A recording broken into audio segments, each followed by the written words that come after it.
Need to add captions to your video? Here's how to add them in Adobe Premiere Rush. First, open your project in Premiere Rush and go to the text panel.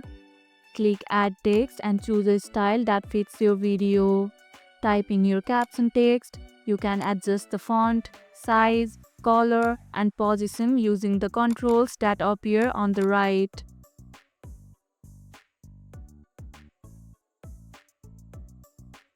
If you want your caption to appear at specific times, drag them to the timeline and adjust the duration.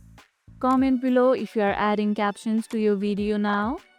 Now your video is more accessible. Tweak your captions and make sure they fit perfectly.